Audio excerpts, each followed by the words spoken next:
बच्चों, मैं डॉक्टर सुनीता नंदल कक्षा 10th के लिए गद्य विभाग का पाठ लेकर आई हूँ। एक कहानी यह भी, जिसकी लेखिका है मन्नू भंडारी। तो एक कहानी यह भी मन्नू भंडारी की कहानी है। नाम भी ऐसा है कि एक कहानी यह भी। इसमें मन्नू भंडारी ने ये पाठ आत्मपरक शैली में लिखा है। ये आत्मकथ्य है, जिसमें लेखिका ने उन व्यक्तियों, उन घटनाओं के बारे में लिखा है जिन्होंने उसके लेखकीय जीवन को प्रभावित किया, जो वो लिखती थी। इस अंश में लेखिका के किशोर जीवन की घटनाओं के साथ उसके पिताजी, कॉलेज की जो प्राध्यापिका, जो लेक्चरर थी हिंदी की, शीला अग्रवाल का नाम विशेष रूप से उभर कर आया है। लेखिका द्वारा एक साधारण लड़की के असाधारण बनने के आरंभिक जो पड़ाव आए, जिन स्टेज को उन्होंने पार किया, इसके अलावा 46-47 की जो आज़ादी में की लड़ाई में उसकी भागीदारी रही, उसका उत्साह, उसका जोश, ओज, संगठन क्षमता, विरोध करने के तरीके का प्रभावपूर्ण वर्णन किया गया है। इस कहानी में सारा मन्नू भंडारी और उनके पिता और मतलब जो मैडम शीला अग्रवाल का वर्णन है। कहानी बड़ी ही मज़ेदार है, बड़ी है लेकिन बड़ी ही मज़ेदार है। देखिए, जन्मी तो मध्य प्रदेश के भानपुरा गांव में थी, लेकिन मेरी यादों का सिलसिला शुरू हुआ अजमेर के ब्रह्मपुरी मोहल्ले के उस 2 मंजिला मकान से, जिसकी ऊपरी मंजिल में पिताजी का साम्राज्य था, जहां वे निहायत अव्यवस्थित ढंग से फैली बिखरी पुस्तकों, पत्रिकाओं और अखबारों के बीच या तो कुछ पढ़ते रहते थे या फिर डिक्टेशन देते रहते थे,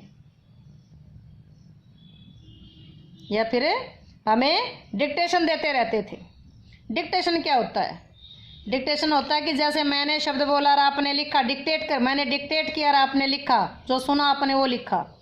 नीचे हम सब भाई बहनों के साथ रहती थी हमारी बेपढ़ी लिखी अनपढ़, व्यक्तित्व विहीन माँ। सवेरे से शाम तक हम सब की इच्छा और पिताजी की आज्ञाओं का पालन करने के लिए सदैव और तत्पर।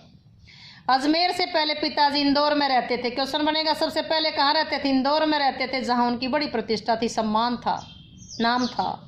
कांग्रेस के साथ साथ वे समाज सुधार के कामों से भी जुड़े हुए थे। शिक्षा के वे केवल उपदेश नहीं देते थे, बल्कि उन दिनों 8-8, 10-10 विद्यार्थियों को अपने घर में रखकर पढ़ाया करते थे, जिनमें से कई तो बाद में ऊंचे ऊंचे ओहदों पर पहुंच गए, ओहदों का मतलब पदों पर पहुंच गए। ये उनकी खुशहाली के दिन थे। उन दिनों उनकी दरियादिली के चर्चे भी कम नहीं थे, और वे एक बेहद कोमल संवेदनशील व्यक्ति थे, तो दूसरी ओर बेहद क्रोधी और अहमवादी घमंडी व्यक्ति थे।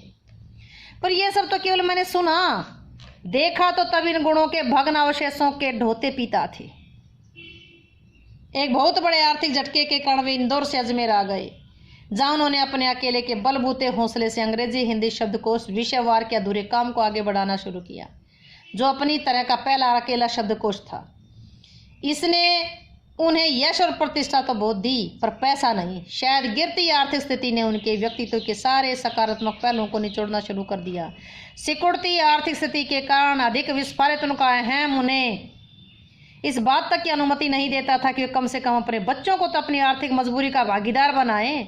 नवाबी आदतें, अधूरी महत्वाकांक्षाएं, हमारे शीर्ष पर रहने के बाद हाशिए पर सरकते चले जाने की यातना, क्रोध बनकर हमेशा माँ को कपाती थरथराती रहती थी, क्योंकि सारा जो गुस्सा माँ पर उतरता था। अपनों के हाथों विश्वासघात अपनों ने धोखा दिया था बड़े भाइयों ने, कि जाने कैसी गहरी चोटें होंगी कि जिन्होंने आंख मूंद कर सबका विश्वास करने वाले पिता को बाद के दिनों में इतना शक्की बना दिया था कि जब तब हम लोग भी उसकी चपेट में आते ही रहते थे। चपेट का मतलब कि दबदबे में आना। पर ये पितृगाथा मैं इसलिए नहीं गा रही कि मुझे उनका गौरव गान करना है, बल्कि मैं तो ये देखना चाहती हूँ कि उनके व्यक्तित्व की कौन सी खूबी और खामियां, खूबी का मतलब अच्छाइयाँ, खामियां का मतलब बुराइयाँ, मेरे व्यक्तित्व के ताने बाने में गुथी हुई हैं, या अनजाने अनचाहे किए उनके व्यवहार में मेरे भीतर किन ग्रंथियों का जन्म दे दिया। मैं काली हूँ, बचपन में दुबली पतली मरियल भी थी। गोरा रंग पिताजी की कमजोरी थी, सो बचपन में मुझसे 2 साल बड़ी खूब गोरी स्वस्थ और हंसमुख बहन सुशीला से हर बात में तुलना उनकी, फिर उसकी प्रशंसा ने ही क्या मेरे भीतर ऐसे गहरे हीन भाव की ग्रंथि पैदा नहीं कर दी कि नाम सम्मान और प्रतिष्ठा पाने के बाद भी आज तक मैं उसे हीन भावना से उबर नहीं पाई। आज भी परिचय करवाते समय जब कोई मुझे कुछ विशेषता लगाकर मेरी लेखक के उपलब्धियों का जिक्र करने लगता, तो मैं संकोच से सिमट ही नहीं जाती, बल्कि गड़ने को हुआती। शायद अचेतन की किसी परत के नीचे दबी सी हीन भावना के चलते मैं अपनी किसी भी उपलब्धि पर भरोसा नहीं कर पाती। सब कुछ मुझे तुक्का लगता है। पिताजी के जिस शक्की स्वभाव का पर मैं कभी बनना जाती थी, आज एकाएक अपने खंडित विश्वासों की व्यथा के नीचे मुझे उनके शक्की स्वभाव की झलक दिखाई देती है। बहुत अपनों के हाथों विश्वासघात की गहरी व्यथा से उपजा शक। होश संभालने के बाद से जिन पिताजी से मैंने किसी न किसी बात पर हमेशा टक्कर चलती रही, वे तो न जाने कितने रूपों में मुझ में हैं। मतलब सारे गुण मेरे अंदर भी आए हैं, कहीं कुंठाओं के रूप में, कहीं प्रतिक्रिया के रूप में, कहीं प्रतिछाया के रूप में। केवल बाहरी भिन्नता का आधार पर अपनी परंपरा पीढ़ियों को नकारने वाली को क्या सचमुच इस बात का बिल्कुल एहसास नहीं होता कि उनका आसन अतीत किस कदर उनके भीतर जड़ जमाए बैठा रहता है। जड़ जमाना अपना अस्तित्व बना लेना, आसन का मतलब नज़दीक। समय का प्रभाव भले ही हमें दूसरी दिशाओं में बहा कर ले जाए, स्थितियों का दबाव भले ही हमारा स्वरूप रूप बदल दे, हमें पूरी तरह उससे मुक्त तो नहीं कर सकता। पिता के ठीक विपरीत थी हमारी बेपढ़ी लिखी माँ। धरती से कुछ ज़्यादा ही धैर्य और सहन शक्ति थी शायद उनमें। पिताजी की हर ज्यादती को अपना प्राप्य, बच्चों की हर उचित अनुचित, सही गलत फरमाइश और जिद को अपना फर्ज समझकर बड़े सहज भाव से स्वीकार करती थी वे। उन्होंने अपनी जिंदगी भर अपने लिए कुछ मांगा नहीं, चाहा नहीं, केवल दिया ही दिया। हम भाई बहनों को सारा लगाव शायद सहानुभूति से उपजा माँ के साथ था, लेकिन निहायत एहसास मजबूरी में लिपटा उनका ये त्याग कभी मेरे लिए आदर्श नहीं बन सका। न उनका त्याग, न उनकी सहिष्णुता। खैर जो भी हो, अब यह पैतृक पुराण यहीं समाप्त करके मैं अपने पर लौटती। अपनी कहानी बताएगी क्या था। 5 भाई बहनों में सबसे छोटी मैं। सबसे बड़ी बहन की शादी के समय मैं शायद 7 साल की थी। क्वेश्चन बनेगा, उसकी बहन की शादी हुई तो कितने साल की थी? 7 साल की थी। उसकी एक धुंधली सी याद ही मेरे मन में है, लेकिन अपने से 2 साल बड़ी बहन सुशीला। सुशीला कितने साल बड़ी थी? 2 साल। मैंने घर के बड़े से आंगन में बचपन के सारे खेल खेले, सतोलिया, लंगड़ी टांग, पकड़म पकड़ाई, काली टिल्लो, तो कमरों में गुड्डे गुड़ियों के ब्याह भी रचाए। पहले बच्चे जो इंडोर गेम थे यही खेलते थे, अब तो बहुत आगे, लूडो आगे और कुछ आगे। पास पड़ोस की सहेलियों के साथ यूँ खेलने को हमने भाइयों के साथ गिल्ली डंडा भी खेला, पतंग उड़ाने, कांच पीसकर मांझा सूतने का काम भी किया। लेकिन उनकी गतिविधियों का दायरा घर के बाहर ही रहता था और हमारी सीमा थी घर। हाँ, इतना ज़रूर था कि उस ज़माने में घर की दीवारें घर तक समाप्त नहीं हो जाती थी, बल्कि पूरा मोहल्ला ही घर की तरह होता था, पूरे मोहल्ले तक फैली रहती थी। इसलिए मोहल्ले के सब किसी भी घर में जाने पर कोई पाबंदी नहीं थी, बल्कि कुछ घर तो परिवार का हिस्सा ही थे। आज तो मैं बड़ी शिद्दत के साथ महसूस होता है कि अपनी ज़िंदगी खुद जीने के इस आधुनिक दबाव ने महानगरों के फ्लैट में रहने वालों को हमारे इस परंपरागत पड़ोस कल्चर से विच्छिन्न करके हमें कितना संकुचित, असहाय, असुरक्षित बना दिया कि अपने तक सीमित रह गई। मेरी कम से कम 1 दर्जन आरंभिक कहानियों के पात्र इसी मोहल्ले के हैं जिसमें लेखिका रहा करती थी। जहाँ मैंने अपनी किशोरावस्था गुजार, अपनी युवावस्था का आरंभ किया था, 1-2 को छोड़कर उनमें से कोई भी पात्र मेरे परिवार का नहीं।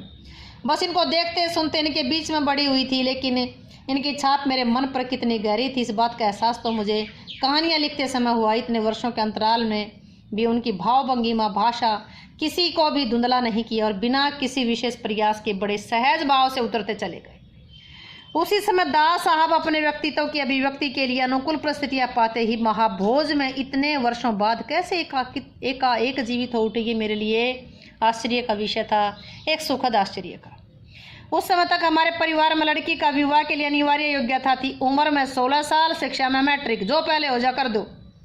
सन 1944 में सुशीला ने योग्यता प्राप्त कर ली, शादी करके कोलकाता चली गई। दोनों बड़े भाई भी आगे की पढ़ाई के लिए बाहर चले गए।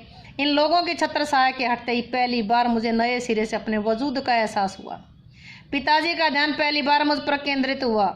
लड़कियों को जिस उम्र में स्कूली शिक्षा के साथ साथ सुगढ़ गृहिणी, कुशल पाक शास्त्री बनाने के नुस्खे जुटाए जाते थे, पिताजी का आग्रह रहता था कि मैं रसोई से दूर रहूं। रसोई को वे बटियार खाना कहते थे। क्वेश्चन बनेगा, बटियार खाना क्यों कहते थे? उनके हिसाब से वहाँ रहना अपनी क्षमता, प्रतिभा को भट्टी में झोंकना था। घर में आए दिन विभिन्न राजनीतिक पार्टियों के जमावड़े होते थे और जमकर बहसें होती थी। बहस करना पिताजी का प्रिय शगल था। चाव था तो चाय पानी या नाश्ता देने जाती तो पिताजी मुझे भी वहीं बैठने को कहते कि यहीं बैठ जा। वे चाहते थे कि मैं भी वहाँ बैठूं, सुनूं, जानूं कि देश में क्या हो रहा है, क्या कुछ हो देश में चारों ओर क्या कुछ हो रहा है। देश में हो भी तो कितना कुछ रहा था। 1942 के आंदोलन के बाद तो सारा देश जैसे उबल रहा था, खोल रहा था, लेकिन विभिन्न राजनीतिक पार्टियों की नीतियाँ उनके आपसी विरोध या मतभेदों की तो मुझे दूर दूर तक कोई समझ नहीं थी। हाँ, क्रांतिकारियों और देशभक्त शहीदों के रोमानी आकर्षण, उनकी कुर्बानियों से जरूर मन आक्रांत यानी कि भयभीत रहता था। 10वीं कक्षा तक आलम यह था कि बिना किसी खास समझ के घर में होने वाली बहसें सुनती, बिना चुनाव किए, बिना लेखक की अहमियत के से परिचित हुए किताबें पढ़ती। सन 1945 में जैसे 10वीं पास करके फर्स्ट ईयर में आई, 10वीं पास करके पहले क्या था कि 10वीं के बाद सीधी कॉलेज में ही होती थी, 11वीं 12वीं बाद में आई है, प्रेप वगैरह होती थी, फर्स्ट ईयर वगैरह। हिंदी की प्राध्यापिका शीला अग्रवाल से परिचय हुआ। सावित्री गर्ल्स हाई स्कूल, जहाँ मैंने ककरा कैसे है तक ककरा बोलते हैं, 1 साल पहले ही कॉलेज बना था, वे इसी साल नियुक्त हुई थी। उन्होंने बाकायदा साहित्य की दुनिया में प्रवेश करवाया। मात्र पढ़ने को चुनाव करके पढ़ने में बदला, खुद चुन चुन कर किताबें दी, पढ़ी हुई किताबों पर बहसें की तो 2 साल बीतते न बीतते साहित्य की दुनिया शरत प्रेमचंद्र से बढ़कर राजेंद्र, जैनेन्द्र, अज्ञा, यशपाल, भगवती चरण वर्मा तक फैल गई तो फैलती ही चली गई। उस समय जैनेन्द्र जी को छोटे छोटे सरल वाक्यों वाली शैली ने बहुत आकृष्ट किया। सुनीता जैनेन्द्र कुमार का उपन्यास था, उपन्यास बहुत अच्छा लगा। आज्ञा जी का उपन्यास शेखर एक जीवनी पढ़ा जरूर, पर उस समय वो मेरी समझ के सीमित दायरे में समा नहीं पाया। कुछ सालों के बाद नदी के द्वीपीय भी आज्ञा का था, पढ़ा तो उसने मन को इस तरह कदर बांधा कि उसी झोंक में शेखर को फिर से पड़ गई। इस बार कुछ समझ के साथ ये शायद मूल्यों के मंथन का युग था। पाप पुण्य, नैतिक अनैतिक, सही गलत की बनी बनाई धारणाओं के आगे प्रश्न चिन्ह ही नहीं लग रहे थे, जैसे ध्वस्त भी किया जा रहा था। इसी संदर्भ में जैनेन्द्र का त्याग पत्र, भगवती बाबू का चित्रलेखा पढ़ा। शीला अग्रवाल के साथ लंबी लंबी बहसें करते हुए उस उम्र में जितना समझ सकती थी समझा। शीला अग्रवाल ने साहित्य का दायरा नहीं बढ़ाया था, बल्कि घर की चारदीवारी के बीच बैठकर देश की स्थितियों को जानने समझने का जो सिलसिला पिताजी ने शुरू किया, उन्होंने वहां से खींचकर उसे भी स्थितियों की सक्रिय भागीदारी में बदल दिया। 1946-47 के दिन वे स्थितियां, उसमें वैसे भी घर बैठे रहना संभव था भला। प्रभात फेरियां, हड़तालें, जुलूस, भाषण का हर शहर का चरित्र था।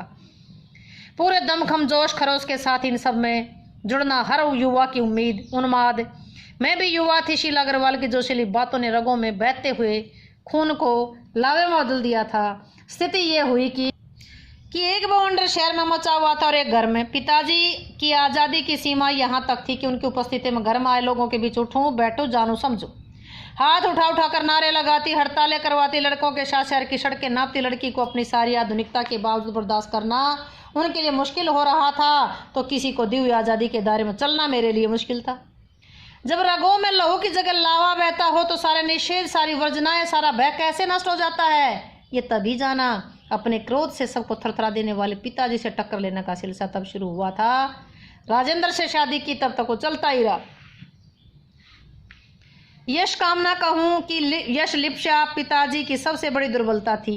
उनके जीवन यानी कि नाम के लिए उनके जीवन की धुरी था ये सिद्धांत कि व्यक्ति को कुछ विशिष्ट बनकर जीना चाहिए, कुछ ऐसे काम करने चाहिए जिससे समाज में उसका नाम और सम्मान और प्रतिष्ठा वर्षव हो। इसके चलते ही मैं 2-1 बार उनके क्रोध से बच भी गई थी। एक बार तो क्या हुआ कि कॉलेज के प्रिंसिपल का पत्र आया कि पिताजी आकर प्रिंसिपल से मिले, बताएं कि मेरी गतिविधियों के कारण मेरे खिलाफ अनुशासनात्मक कार्रवाई क्यों न की जाए। पत्र पढ़ते ही तो पिताजी आग बबूला, ये लड़की मुझे कहीं मुंह दिखाने लायक नहीं रखेगी, पता नहीं क्या क्या सुनना पड़ेगा वहां जाकर के। 4 बच्चे पहले पड़ गए, किसी ने ये दिन नहीं दिखाए। गुस्से से भरनाते हुए गए, लौटकर क्या कहर बरपा होगा इसका अनुमान था। इसलिए मैं तो पड़ोस में एक मित्र के यहाँ जाकर बैठ गई। माँ को कह दिया कि लौटकर बहुत कुछ गुबार निकल जाए, शांत हो जाए तब बुलाना। लेकिन जब माँ ने आकर कहा कि वे तो खुश हैं, चली चल, तो विश्वास नहीं हुआ। गई तो सही, लेकिन डरते डरते। सारे कॉलेज की लड़कियों पर इतना रोब है तेरा, सारा कॉलेज तुम 3 लड़कियों के इशारे पर चल रहा है। प्रिंसिपल बहुत परेशान थी, बार बार आग्रह कर रही थी कि मैं तुझे घर बैठा लूँ, क्योंकि वे लोग किसी तरह डरा धमका कर डांट टपट कर और लड़कियों को तो क्लासों में भेज देते हैं। अगर तुम लोग एक इशारा कर दो तो क्लास छोड़ करके बाहर आ जाओ, तो सारी लड़कियां निकल करके मैदान में जमा होकर नारे लगाने लगती हैं। तुम लोगों के मारे कॉलेज चलाना मुश्किल हो गया उन लोगों के लिए। कहाँ तो जाते समय पिताजी मुंह दिखाने से घबरा रहे थे, कहाँ बड़े गर्व से कहकर आए कि पूरे देश की पुकार है, इस पर कैसे कोई रोक लगा सकता है भला। बेहद गदगद स्वर में पिताजी ये सब सुनाते रहे। मैं अवाक, मुझे न अपनी आंखों पर विश्वास हो रहा था, न कानों पर ये थी हकीकत। एक और घटना, आज़ाद हिंद फौज के मुकदमे का सिलसिला था। सभी कॉलेज, स्कूलों, दुकानों के हड़तालों का आह्वान था कि सब कुछ बंद कर दो। जो नहीं कर रहे थे, छात्रों का एक बहुत बड़ा समूह, जो ग्रुप वहाँ जा जाकर हड़ताल करवा रहा था। शाम को अजमेर का पूरा विद्यार्थी वर्ग चौपड़ यानी जो मुख्य बाजार का चौराहा था वहाँ इकट्ठा हुआ। फिर हुई भाषणबाजी। इस बीच पिताजी के एक निहायत दकियानूसी मित्र ने घर आकर के अच्छी तरह पिताजी की लू उतारी शिकायत कर दी। अरे उस मन्नू की मत मारी गई, पर भंडारी आपको क्या हुआ है? ठीक आपने लड़कियों को आज़ादी दी, पर देखते हैं आप आज जाने कैसे कैसे उल्टे सीधे लड़कों के साथ हड़तालें करवाती, हुड़दंग मचाती फिर रही है वह। आपके हमारे घरों की लड़कियों को शोभा देता है ये सब? कोई मान मर्यादा, इज्जत आबरू का ख्याल भी रह गया आपको या नहीं? चित्र में देखिए, ये सारे कॉलेज के स्टूडेंट हैं जो दुकानों को बंद करवा रहे हैं, मार्केट को बंद करवा रहे हैं। ये आज़ादी से पहले की जो लड़ाई थी 1947 से पहले की, उसके लिए था, सब सारा युवा वर्ग जागरूक था, उसका जिक्र है। वे तो आग लगा कर चल गए, पिताजी सारे दिन बबकते रहे। बस अब ये रह गया कि लोग आकर घर आकर थू थू करके चले जाएं, बंद करो इस मनु का घर से बाहर निकलना। इन सब से बेखबर में रात होने पर घर लौटी तो पिताजी के एक बेहद अंतरंग, गहरे और अभिन्न मित्र ही नहीं, अजमेर के सबसे प्रतिष्ठित सम्मानित डॉक्टर अंबालाल जी बैठे थे। मुझे देखते उन्होंने बड़ा गर्मजोशी से स्वागत किया। ओ मन्नू, मैं तो चौपड़ पर तुम्हारा भाषण सुनते ही सीधा भंडारी जी को बधाई देने चला आया। I am really proud of you. क्या तुम घर में घुसे रहते हो भंडारी जी? घर से निकला भी करो। You have missed something. और वे धुआंधार तारीफ करने लगे। वे बोलते जा रहे थे। पिताजी के चेहरे का संतोष धीरे धीरे गौरव में बदलता जा रहा था। भीतर जाने पर माँ ने दोपहर के गुस्से वाली बात बताई तो मैंने रात की सांस ली। आज पीछे मुड़कर देखती हूँ तो इतना तो समझ में आता है कि तो क्या तो उस समय मेरी उम्र थी, क्या मेरा भाषण रहा होगा। ये तो डॉक्टर साहब का स्नेह था जो उनके मुंह से प्रशंसा बनकर बह रहा था। ये भी हो सकता है कि आज से 50 साल पहले अजमेर जैसे शहर में चारों ओर उमड़ती भीड़ के बीच एक लड़की का बिना किसी संकोच के, बिना किसी झिझक के या धुआंधार बोलते चले जाना इसके मूल में रहा हो। पर पिताजी कितनी तरह के अंतर विरोधों के बीच जीते थे। एक और तो विशिष्ट बनने पर और बनाने की प्रबल लालसा, दूसरी ओर अपनी सामाजिक छवि के प्रति भी उतनी सजगता। पर क्या यह संभव है? क्या पिताजी को इस बात का बिल्कुल भी एहसास नहीं कि इन दोनों का तो रास्ता ही टकराहट का है? सन 1947 के कई महीने में शीला अग्रवाल को कॉलेज वालों ने मई के महीने में होना चाहिए ये, कॉलेज वालों ने नोटिस थमा दिया कि लड़कियों को भड़काने, कॉलेज का अनुशासन बिगाड़ने के आरोप में इस बात को हुड़दंग लेकर ना मचे। इसलिए जुलाई में 3rd ईयर की क्लासेस बंद करके हम 2-3 छात्राओं का प्रवेश निषिद्ध कर दिया गया, रोक दिया गया। हुड़दंग तो बाहर रहकर भी इतना मचा है कि कॉलेज वालों को अगस्त में आखिर 3rd ईयर खोलना ही पड़ा। जीत की खुशी पर सामने खड़ी बहुत बड़ी चिर प्रतीक्षित खुशी के सामने खुशी बिला गई कुछ भी नहीं थी। शताब्दी की सबसे बड़ी उपलब्धि 15 अगस्त 1947 जो देश को आज़ादी मिली थी, उस खुशी के आगे तो कोई भी खुशी बड़ी नहीं थी। तो कहानी कैसे लगी? ये आत्मकथ्य था मन्नू भंडारी का। पाठ अच्छा लगा हो तो वीडियो को लाइक करें, शेयर करें, चैनल को सब्सक्राइब जरूर करें।